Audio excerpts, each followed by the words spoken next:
All right.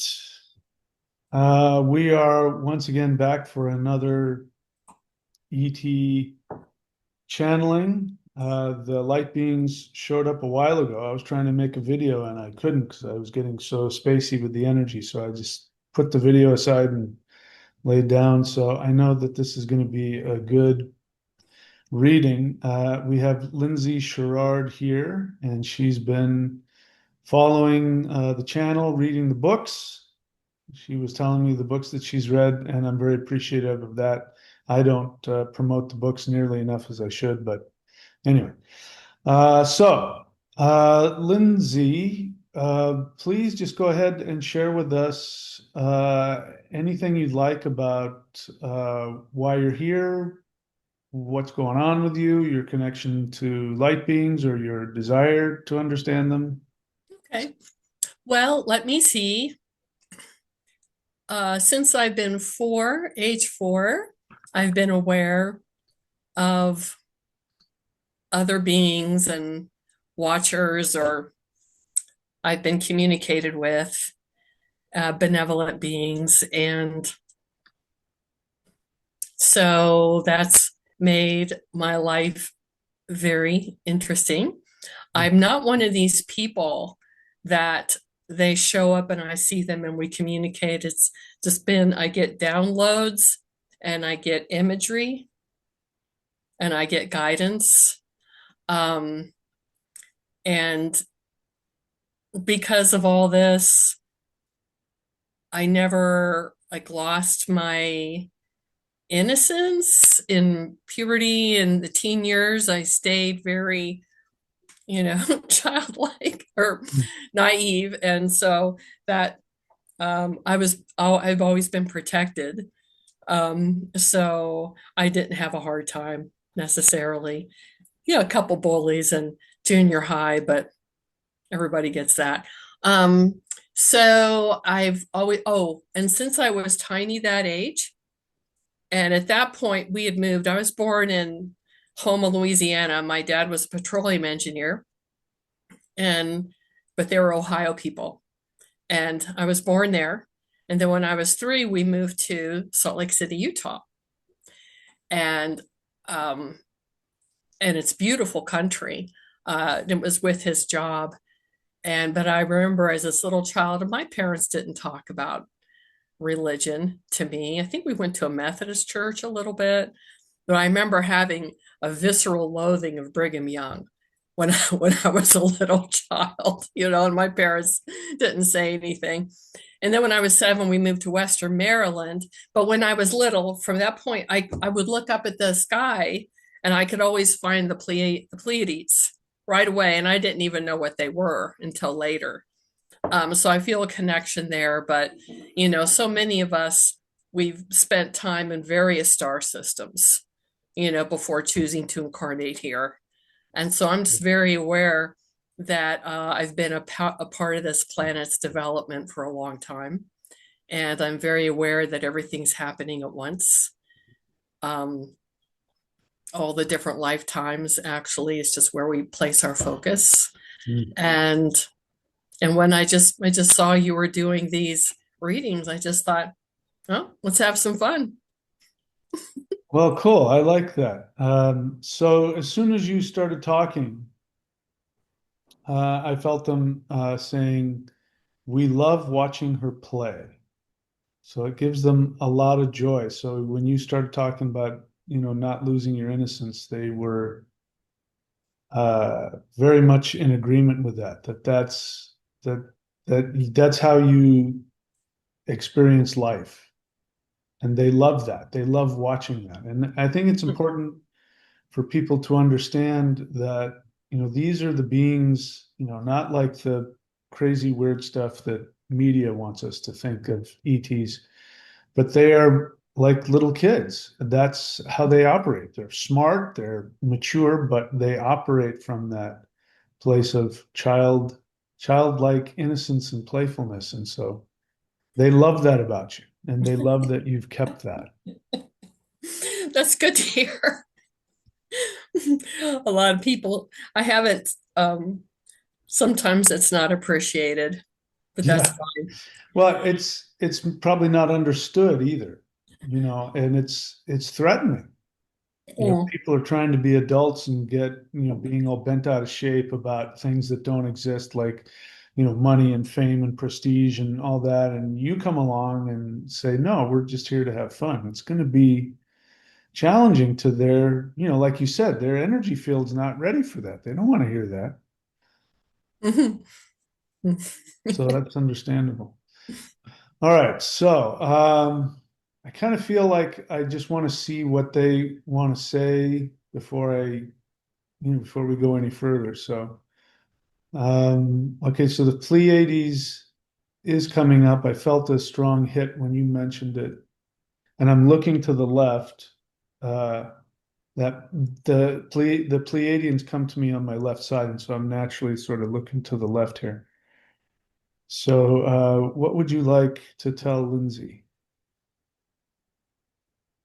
She's so sweet and she's so happy and she's so kind. She's our friend. And so they're friends with everybody. But what they're saying is that they feel a very close association. And that's why when you would look up in the sky, we would be looking at you, we'd be signaling you. So that's why you were attracted to the Pleiades. She's come here before many times as our ambassador. Okay, so that means that you've been here in your Pleiadian form Mm. Yes. during those times when humans and ETs could interact. So, but okay, so I'm sorry, I interrupted you. You were saying she's come here now. Why? She's come here now because they need her energy. So you chose to incarnate this time so that you could prepare the way. So it turns out what I was just saying is accurate. What they're saying now is that um, when people start to shift, they're going to gravitate towards you because you're already in that mindset and in that frequency. And so people are gonna need that. They're gonna want that. They're gonna need just your energy and the way that you interact with the world from that playful childlike perspective is much more than just being a nice person. It's actually a very needed tool uh, on a frequency level. So wow. So they're telling us both that there's going to be a huge influx of people coming into this new awareness very soon. I'm like seeing like a barrier, and there's just this crowd of people just barreling through this barrier. And so they are going to want your help. And you have a special gift that your presence has that ability to give that help. Not that you don't have other gifts, but I guess they're trying to let you know that your presence is a lot more powerful in this regard than you may realize, and to trust that. Okay. Okay. So now I want to hear from you. Mm. So I've always felt to a very strong connection to Ireland, and I've wanted to go there all my life. And my mother denied that we had any Irish heritage, but then when, of course, I did the DNA testing, I'm a big chunk Irish and Scottish, and then Northwest, like the Normandy area and Channel Islands in northern England. And I was hoping there'd be something exotic in there. No, nothing exotic. It's just there. But I'm going to Ireland, flying out on August 12th, getting there on the 13th, and going to stay in a little town, little village, little town called Trim, and I'm going by myself because this trip needs to be about where I'm guided to go and what I'm guided to experience and who I'm guided to talk to. And this is in County Meath, and there are a lot of sacred sites there. So I can remember when the the veil was thin and the portals were open, and the the fae, the fairy people, the fae, or maybe that was probably the Pleiadians, but would come and communicate. And um, I know that I'm very connected there, and I just need to go back. And so I'm so excited I finally get to go. I'll eventually go to Scotland as well too, but that's an exciting trip. And so I just want to do everything I need to do to make sure that I accomplish everything energetically and for my guides and everyone while I'm there. Um, yeah. Okay, so as soon as you started talking about Ireland, what popped up in my mind was a stone. And it's not like a carved stone or anything like that. It's literally just kind of like this, looks like a natural outcropping of stone coming out of the ground.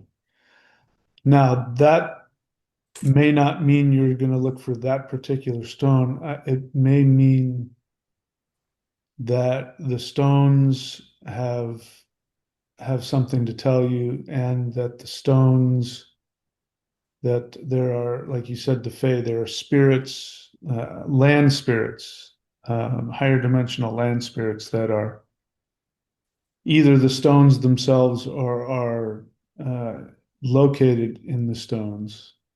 And so that's important for you. There's something about Scotland as well. You're going to discover some things in Scotland that are going to be very important to you. And on a personal note, that's interesting what you said that your mom denied it. You know, I'm of that age. My grandparents, my dad's mom, when I asked him when I was a kid, I said, are we of Irish heritage? And he said, I think we are, but my mom told us that we weren't, and that was because being Irish in the 20s was, that was you know, you were bad. It was the A race. lower a lower Yeah. caste. Well, yeah, yeah. They had like this, you know, white Yeah. white Americans back then had a real, bad view on that. So there's a lot of people probably who were told they're not Irish, and they were. Um, so that's just on a personal note. So let's see, what else would you like to tell her? We want her to know that she's coming close to home. And they say, you know what that means? She's not going to feel any large gap between her spirit and our energy. And she's going to feel relieved as the energy approaches. And so they're very excited about that. So that's interesting to me because, that hasn't been my experience. It's been a very challenging transformation for me energetically. And I suppose that has a lot to do with my past lives. So they're, I guess, educating me as well as you that as this energy hits, it's going to be more like, yeah, yeah, yeah. This is normal. This is what I like. This is what I want. So that does tell me that you are somebody who has been extraterrestrial, um, very recently. What I'm coming to find out is that people like myself, I've been human from the beginning. And so I've got a lot of human heaviness and baggage on me, which is why the shift is challenging for me. But people who I've interacted with who are coming here from, higher dimensional places, and they, they're coming from other civilizations and then incarnating. Um, it's not as huge of a transformation. It's not as challenging. Their ego is able to, your identity is able to shift into that more quickly. So that's going to be, and that's the reason you came. They're saying that you came this time because you knew that us humans were going to have a really hard time with this, and people like you have a much easier time. So while we're awakening and flipping out, you're going to be there and you know kind of help the little kids along, as they're trying to make their way. Well, I love this planet. I always have. And I love humanity. And I'm aware of operating a number of bodies at the same time now. And this, of course, is a focus, in here. But I love this planet. I've described it as being kind of like primitive camping. Yeah, yeah, But no, this planet is so gorgeous. And I love humanity. I love being human. uh, you get to experience everything as a human, the physical realm. And we're transitioning, of course, a lot of people are 4D now already and straddling 5D. And oh, mine was jasmine green. It's my well, favorite. um, so, but we've, while being here, and I'm aware of a lot of lifetimes where I've really enjoyed all the different experiences that you can have here. So anyway, I don't know yeah, where I was going with that that. that is really coming. That's really coming through. And yeah, well, so let's see. What else would you like to ask them about? Well, let me see. I do have a friend named Glenn who um, he came here intentionally, but he just is having a very hard time with the slowness of the transition. And he doesn't seem to have. So again, I'm very, very fortunate that I've always had that, you know, the the happiness and the joy and the love within me. And he just is not happy with how slow things, for him, he views it as a slow transition.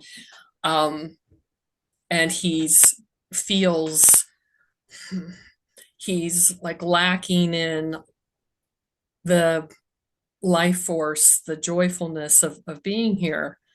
And I was just wondering if there's anything else I can do to help him. I've tried to tell him, I said, look, you're part of this transition, and it can only go as fast as humanity can handle. And it's happening, and it's inexorable. Nothing can stop it. Everything is shifting. Eyes on the prize. Things are really going great. But he has a really hard time with seeing the surface things. And I don't know if there's anything I could do to help him be happy.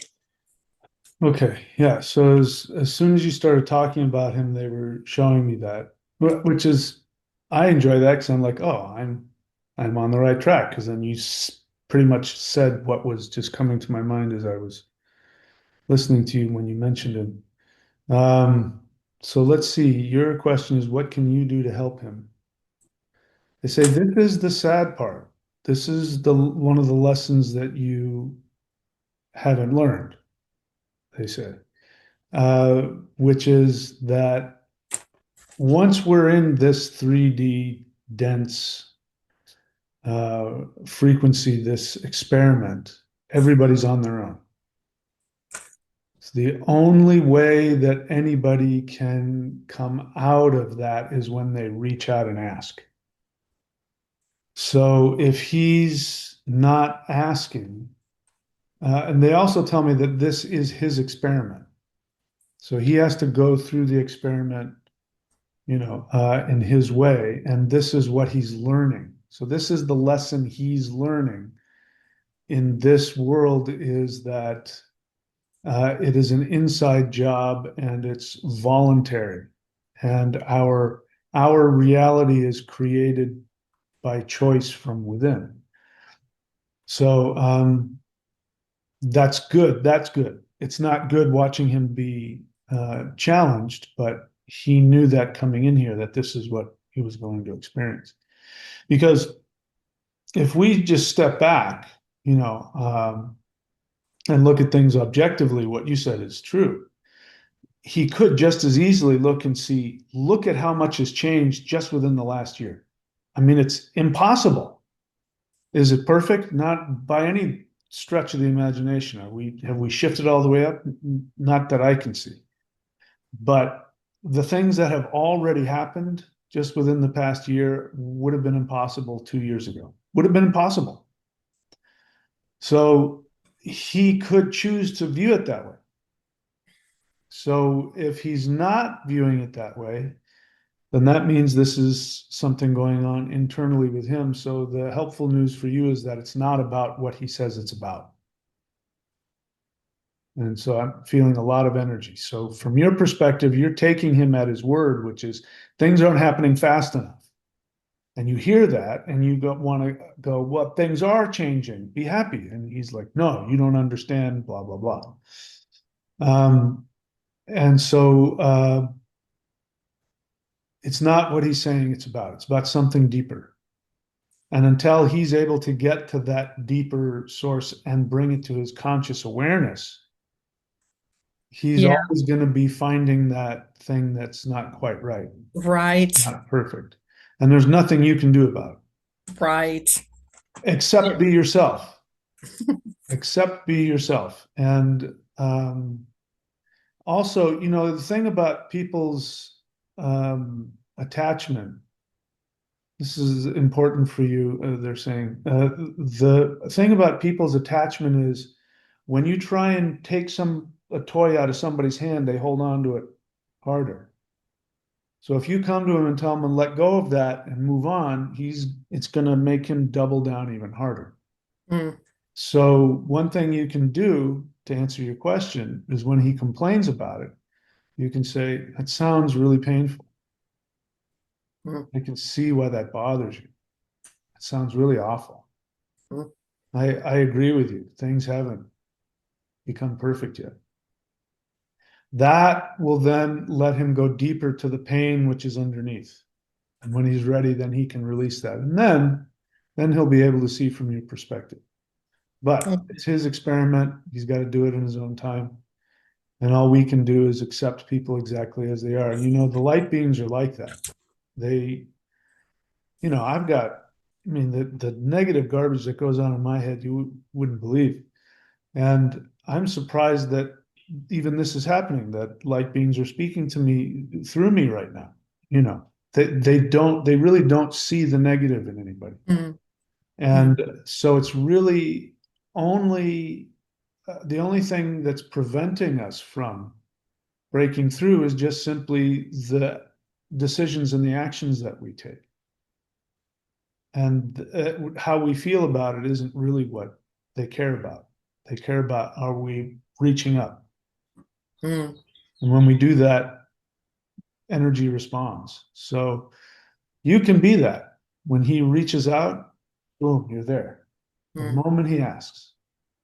And it's important that obviously you protect yourself so you don't get pulled into, I don't know the depth of it, you don't get pulled into somebody else's, obvious toxicity. Not that he is, but so you have to decide where you want to stand and watch and just be. And again, the more that you can reflect back to him, he has the right to be in pain. Like and telling him that you understand. I can see why that's so painful for you. As I say that, I can feel a lot of sadness and pain coming up. So I think he's got a lot of that.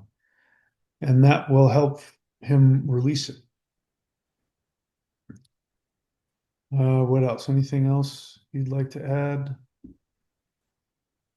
They're saying he knows where to go and he knows what to do. He's being stubborn. He doesn't understand yet your role in his life. That will become clear when he awakens. You may not even know yet your role in his life. So you guys had some past lives Oh, together. yeah. I And feel like we're supposed to collaborate on something, yeah, but not quite sure what yet.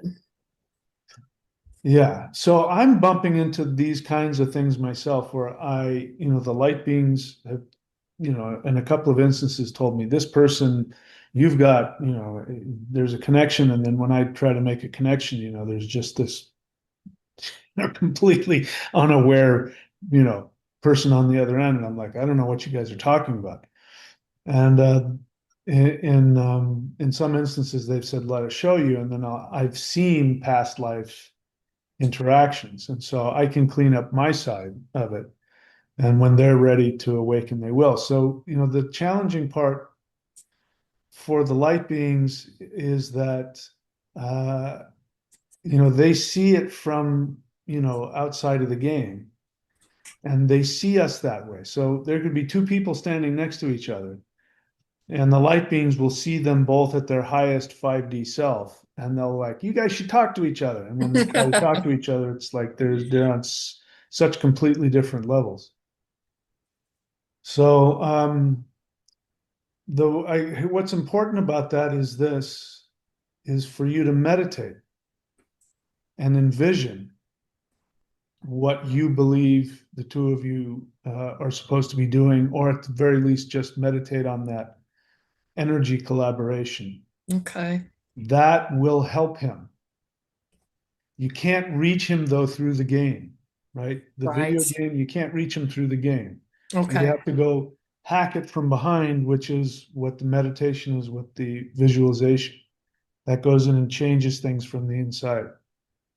And so that is a service that you can definitely do for him. And it's true for everybody. This is why we do the live guided meditations for that reason. We're hacking the consensus on the planet so that we can all awaken and move forward. All right. Anything else? They're repeating, he knows where to go, he knows what to do. Okay. And Okay. he's going to make it, they say. Oh, God. He's gonna make it. Okay. Okay, what else? What else would you Oh, like to discuss? okay. I actually have like two guy questions, you Okay. know. So, um, By the way, that question was perfectly worded. You wanted to know what you could do to be helpful. That was the yes. perfect question. Oh, Some good. people ask questions from other perspectives that are a waste of time, but that was perfect. Anyway, I'm sorry to interrupt. Oh, no worries. Thanks. So, um, I've had a little difficulty um finding a mate that can appreciate and handle who I am. Um, and me being able to handle who they are. So there's one individual and that we've been off and on for like 6 years. And um his should I give him a code name? Yeah, don't tell us who he is, but yeah, you can make up a name. We'll say Mark. Okay, Mark. Okay. We'll say Mark. And yeah, there's all kinds of paths. I didn't believe in twin flames before. I mean, I hadn't really researched it, but I was shown that he was actually a twin, you know, soul twin flame. And so that's been really interesting. Uh and especially too because Well, I'm a Sagittarius and four planets in there, and he's a Aquarian, and he came to me in a dream and told me that he has mild Asperger's, and that explained a lot of the um, remoteness.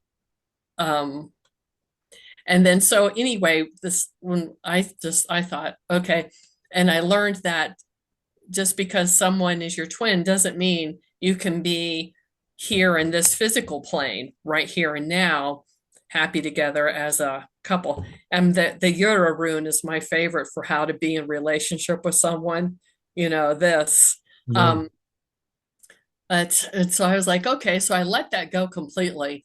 And then I was in this other relationship for a little while with an individual who we'll call him Mitch. Okay. Mark and Mitch. So this is also funny because I feel like I should like know all this stuff, but with all this emotion. But what I'm just going to tell you about this because it was so interesting. So we we met and he felt um and I know that he's been a soulmate and he felt this he called it this magnetism like a tractor beam to me. And then when I would touch him or massage it or anything, he said he felt like pain was being pulled out of his body. And this is someone who's had a lot of trauma, unhealed childhood trauma. Um, and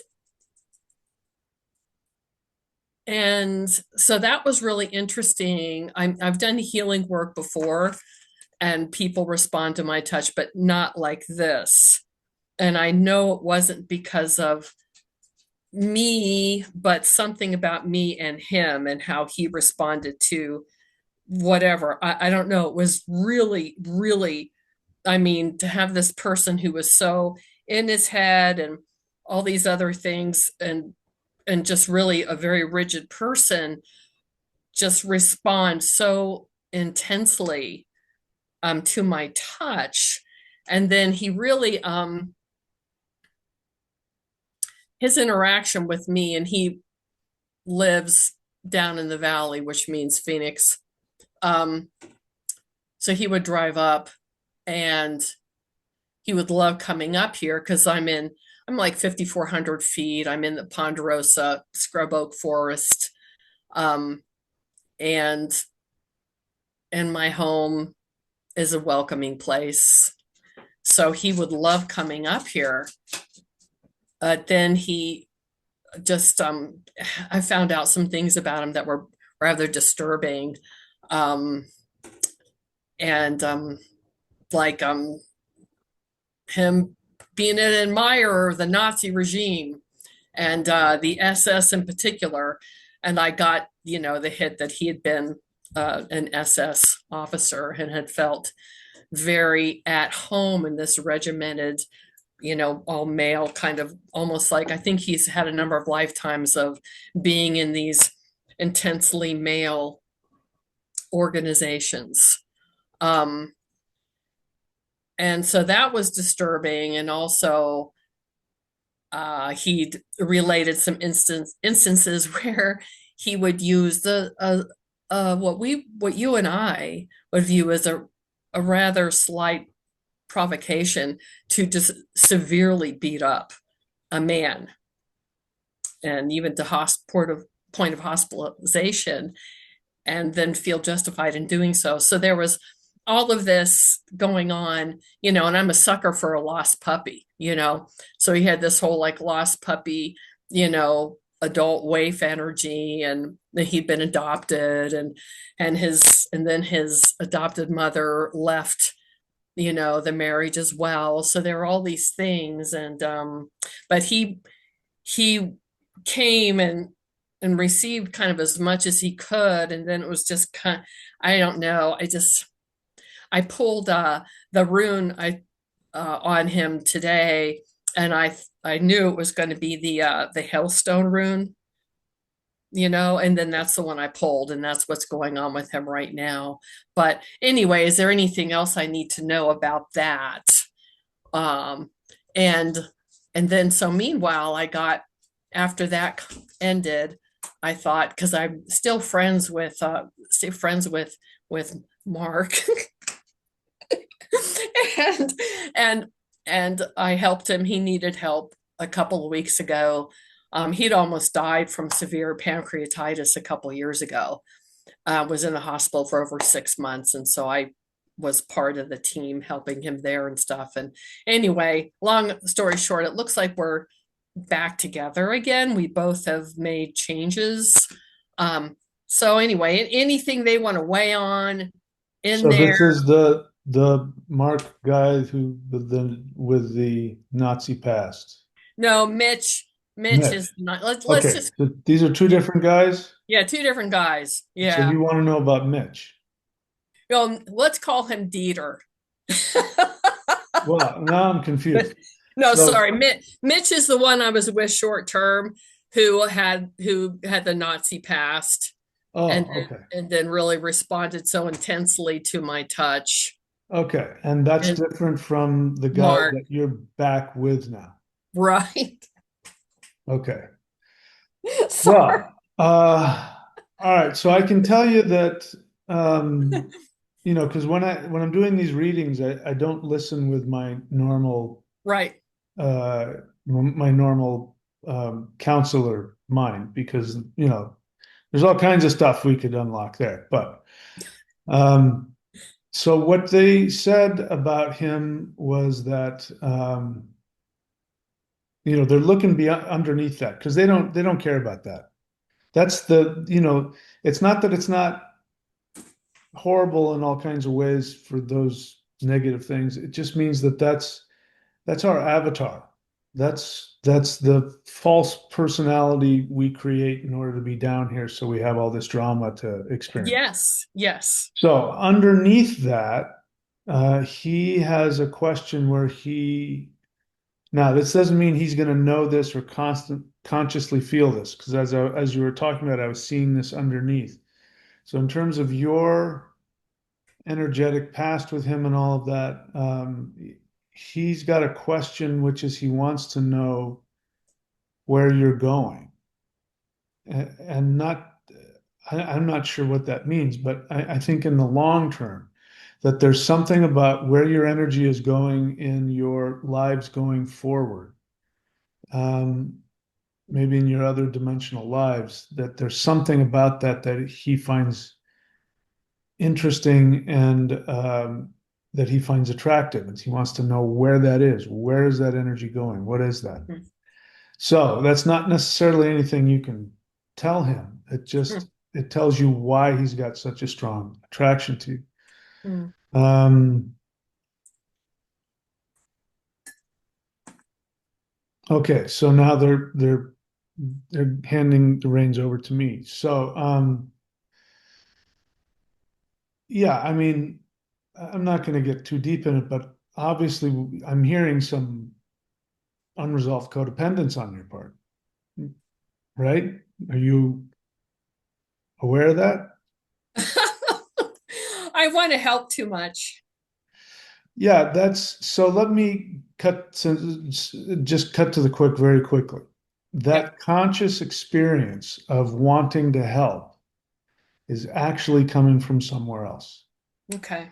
It presents itself as a desire to help. What it really is, it's a desire to neutralize an internal pain that you are seeing in the other person. So it's not, in other words, it's like saying to somebody, stop crying, you're making me sad, which is different than saying, oh my God, let me help you.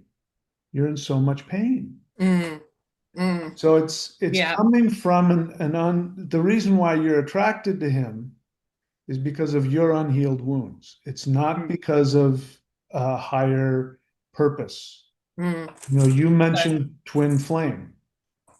So I've Yeah. got more bad news for you. Twin Uh-oh. flames exist, Yeah. but it is the dynamic of two codependent energies coming together. Ah. It's got nothing to do with what people say, which is we've known each other for many lifetimes and we're coming to it. You have known each other in multiple lifetimes. Mm. That's a given.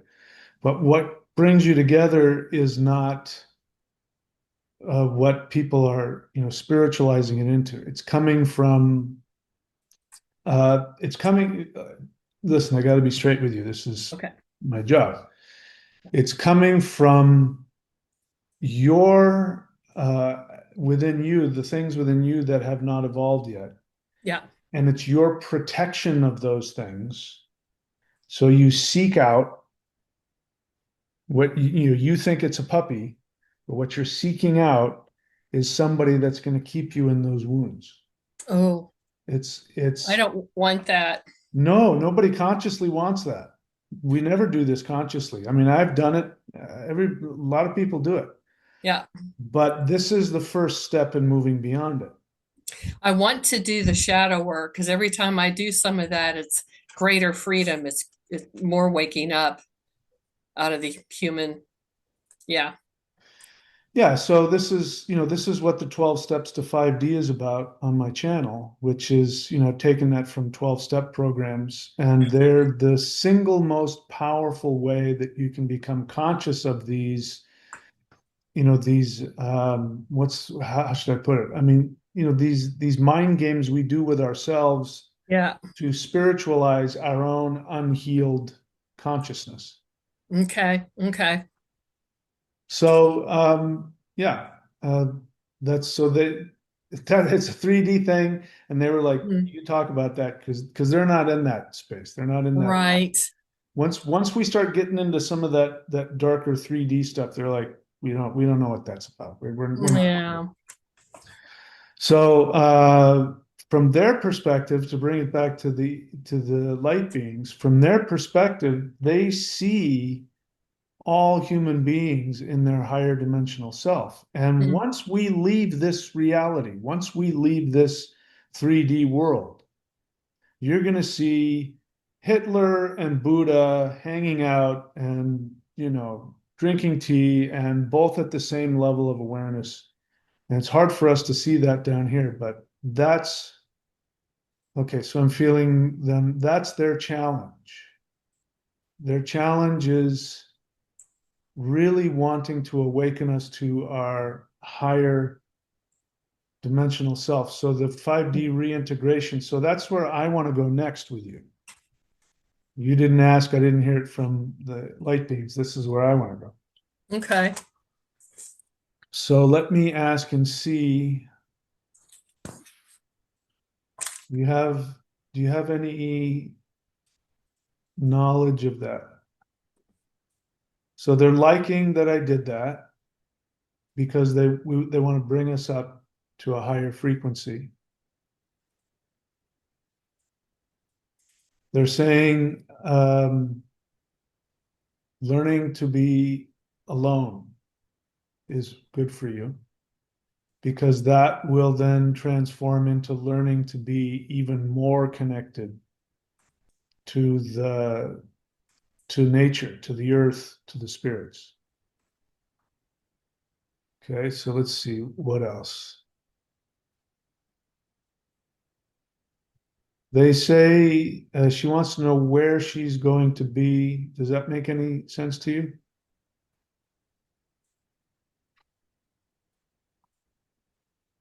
Where I'm going to be? Yeah.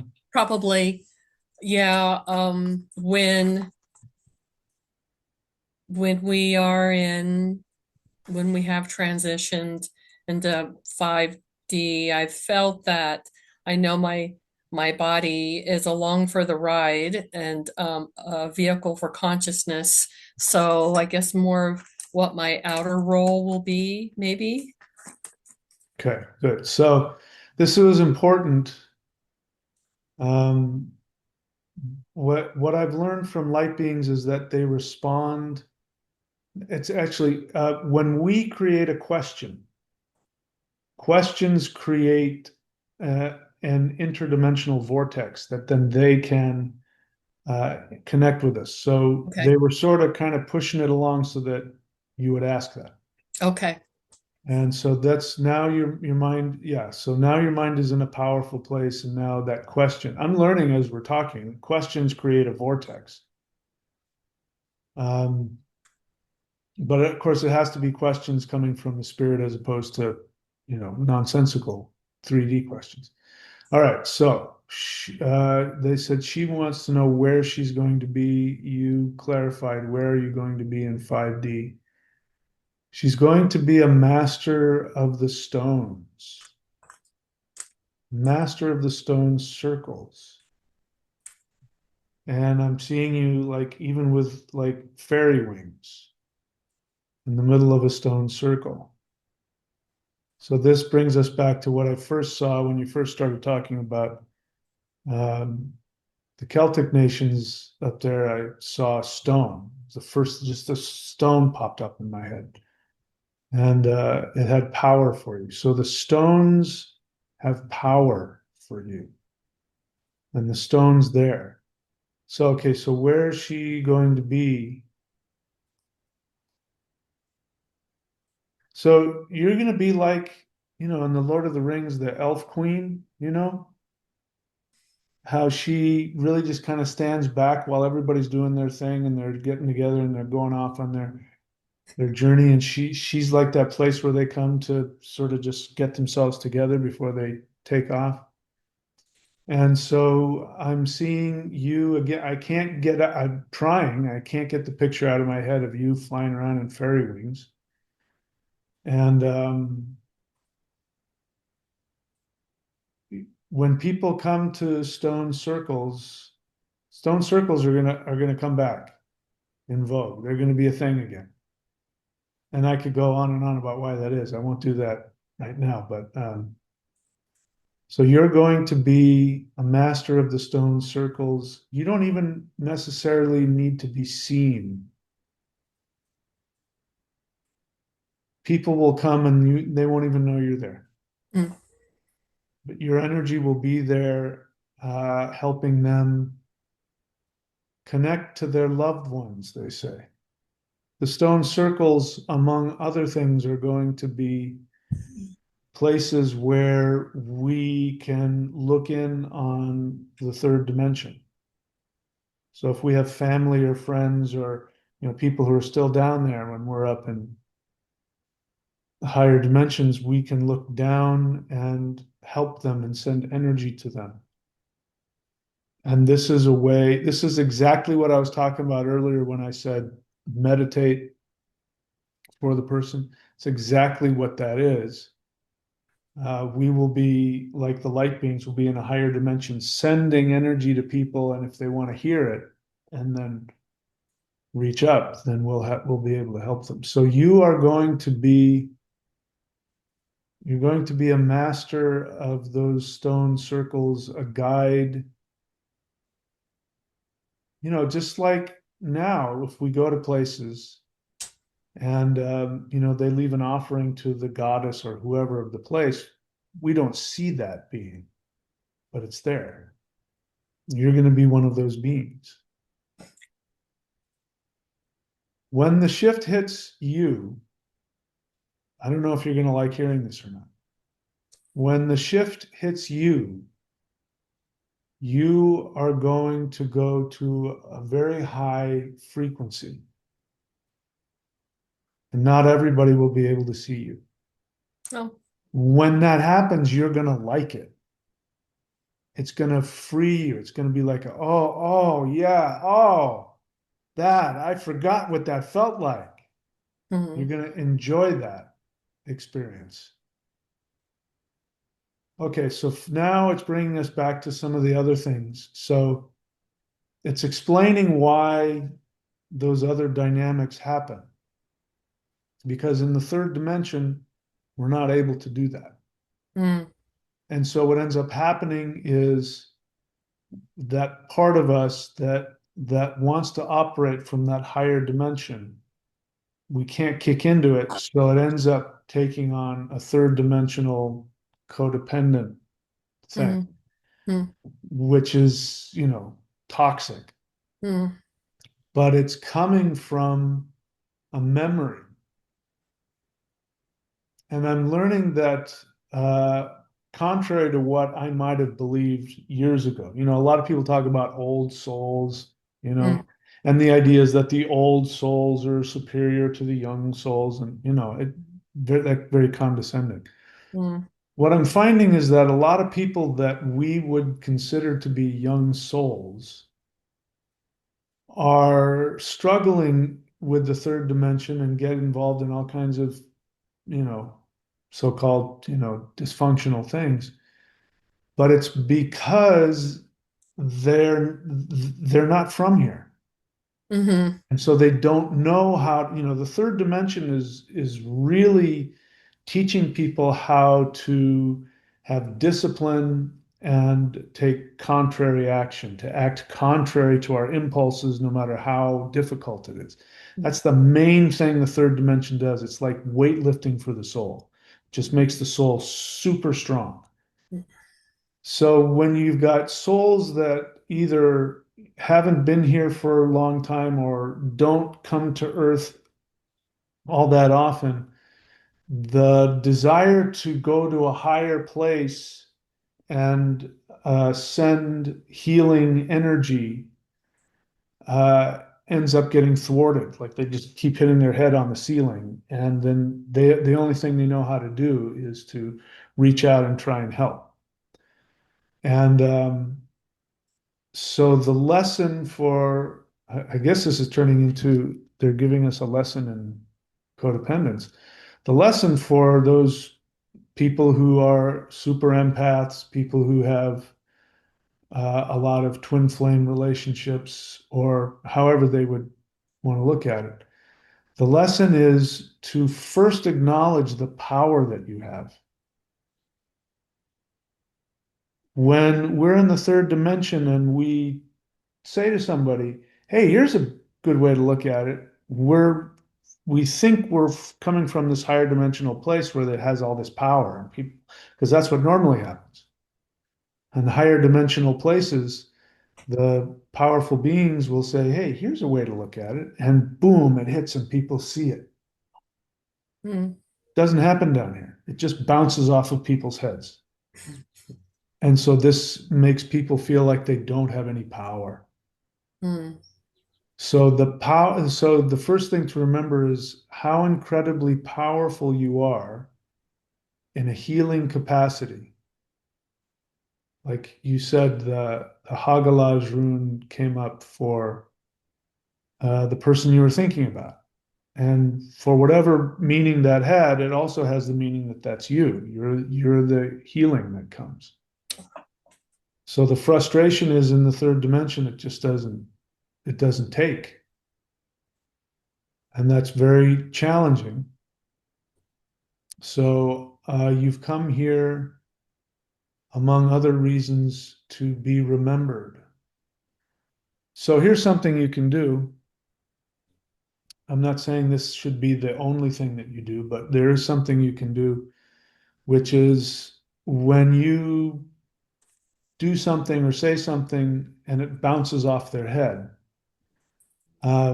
it's time for you to remember and go, that's why I came here, to remember that I have an even greater power, which is I can go into my meditative state and I can meditate for people. Now, when we're in a meditative state, we don't have any personal agendas. When we're not meditating, we have personal agendas. Everybody does. There's nothing wrong with that. You kiss somebody, you want them to kiss you back, right? We want something for what we give, even if we're in a beautiful, loving place. But in a meditative state, when we give, we're not looking for anything. So this is helpful because it allows you to have an experience and fully act on all of the helpful desires that you have. And then once you're done with that, then you're okay. You're like, yeah, I did my job. mm. And you don't care if you get something back. And then it's a lot easier to let people be where they are, you know? Right. Yes. I've been doing that with well, I know it's like getting in and out of the detached state. you know. I Yeah. have a nephew that I found out still back in Maryland who's dealing with pancreatic cancer. And and so I was able to get in my neutral area and see him and offer, various healing things and he has some past life issues around. I think he died in the Vietnam War and died feeling betrayed Yeah. of Who wouldn't? betrayal. Yeah. Okay. So, the Ho'oponopono, right? Right. So I hadn't thought about that in a long time. It came Yeah. do the Ho'oponopono with That's, them. if you go deep into that philosophy, that will be very helpful for you because if you go really deep into that teaching, you find out that they come from the understanding that everything and everybody is your projection. Mm. And so Mm. you fix your projection and your external world will get fixed. So Yeah. I think that's good for you. So unfortunately, I would love to keep talking with you, but Oh, I have somebody else that I need to talk to in okay. a couple of minutes. So I want to thank you very much for this journey. We went through a labyrinth, didn't we? We kind of went through, Yes, we did. I was like wondering, where is this going? And then it all came around and I saw some, because of you, I learned some very powerful, beautiful teachings from the light being. So I want to thank you for guiding me, Thank mistress of the you. labyrinth that you are. Thank you so I want to much. thank you for that. So anyway, that's it. Do you have any like websites or anything you want people to know? Or yes, no? No, I've been guided to start something called the Happiness Project to help people love themselves and have happiness. I've been writing down ideas about that. You know what my job is? Oh, I okay. am I am a process server. Oh, look at that. Yeah, Yeah. and Well, all right. So then we'll keep our eyes out for the Happiness Project when that shows. yeah, we'll see. Okay. Well, Thank you. thank you so much, my beautiful Celtic fairy labyrinth goddess. Thank you so much for that. And yeah, if anything else comes up, you know where to reach me, and I'm grateful Absolutely. to you. And we And shall you, all see you on the other side. Take very good care of yourself. absolutely. Thank you so much. Bye.